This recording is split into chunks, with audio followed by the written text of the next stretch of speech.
नमस्कार, आप देख रहे हैं 4 PM न्यूज नेटवर्क और मैं हूं आपके साथ गोविंद। आज बात सुप्रीम कोर्ट की, क्योंकि कोर्ट ने दिल्ली में बढ़ते वायु प्रदूषण के स्तर पर एक बार फिर से चिंता व्यक्त करते हुए केंद्र की मोदी सरकार को कड़ी फटकार लगाई है। वहीं कोर्ट ने दिल्ली, पंजाब, हरियाणा और यूपी सरकारों से भी वायु प्रदूषण पर अंकुश लगाने के लिए दिल्ली एनसीआर में वायु गुणवत्ता प्रबंधन आयोग के निर्देशों के अनुपालन में उठाए गए कदमों की रिपोर्ट मांगी है। साथ ही सुप्रीम कोर्ट ने कहा कि अगर राज्य सरकारें उसके केंद्र और वायु प्रदूषण आयोग द्वारा जारी निर्देशों को लागू नहीं करती हैं, तो वह प्रदूषण को कम करने के उपायों के कार्यान्वयन के लिए एक टास्क फोर्स का गठन करेगी। वहीं दिल्ली एनसीआर प्रदूषण पर सुप्रीम कोर्ट में सुनवाई के दौरान याचिकाकर्ता के वकील विकास सिंह ने कहा कि आदेश के तहत दिल्ली में तो निर्माण कार्य बंद है, लेकिन इसके बावजूद सेंट्रल विस्टा का काम जारी है। ऐसे में सुनवाई के दौरान सुप्रीम कोर्ट ने केंद्र और राज्य सरकार से कई तीखे सवाल पूछे और एसजी तुषार मेहता से सवाल किया कि आखिर प्रदूषण रोकने के लिए क्या क्या कदम उठाए गए हैं। साथ ही सुप्रीम कोर्ट ने कहा कि हम दिल्ली में वायु प्रदूषण को नियंत्रित करने के लिए संघर्ष कर रहे हैं, चाहे वह सेंट्रल विस्टा हो या कुछ और। ऐसा मत सोचें कि हम कुछ नहीं जानते हैं। आप ध्यान भटकाने के लिए दूसरे मुद्दों को मत उछालें। साथ ही कोर्ट ने यह भी कहा कि एसजी तुषार मेहता को इस पर जवाब देना होगा।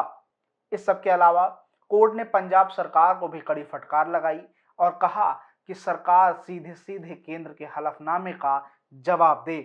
आप हमें पोस्ट ऑफिस बिल्कुल भी मत समझें और ना ही उस तरह से हमारे साथ व्यवहार करें। आपको बता दें कि कोर्ट की ऐसी तल्ख टिप्पणी तब आई जब कोर्ट में सुनवाई के दौरान केंद्र के हलफनामे के जवाब में पंजाब सरकार की ओर से एडवोकेट जनरल जवाब दे रहे थे। उन्होंने कहा कि पराली जलाने के अलावा कोई भी निर्देश जारी नहीं किया गया है और साथ ही धान परिवहन के मुद्दे पर भी बैठक हुई है। ऐसे में कई राज्य इसमें दिलचस्पी भी दिखा रहे हैं। साथ ही आगे एडवोकेट जनरल ने कहा कि हमें केंद्र के साथ हाथ मिलाकर काम करने की जरूरत है। ऐसे में आप केंद्र को निर्देश दें कि हमारा सहयोग करें। साथ ही कोर्ट ने कहा कि दिल्ली में पौधारोपण के लिए व्यापक कार्य योजना बनाए जाने की जरूरत है। दिल्ली सरकार एक कार्य योजना तैयार करे और हमें उसकी रिपोर्ट प्रस्तुत करे। इसके लिए कोर्ट ने सरकार को 12 सप्ताह का समय दिया है। इसके अलावा दिल्ली मेट्रो रेल परियोजना के चौथे चरण के लिए पेड़ों को काटने के लिए मुख्य वन संरक्षक से अनुमति लेने के भी निर्देश दिए हैं। इसके अलावा सुप्रीम कोर्ट ने दिल्ली, पंजाब, हरियाणा, उत्तर प्रदेश सरकार से प्रदूषण की रोकथाम के लिए उठाए गए कदमों और उनके अनुपालन की रिपोर्ट भी मांगी है।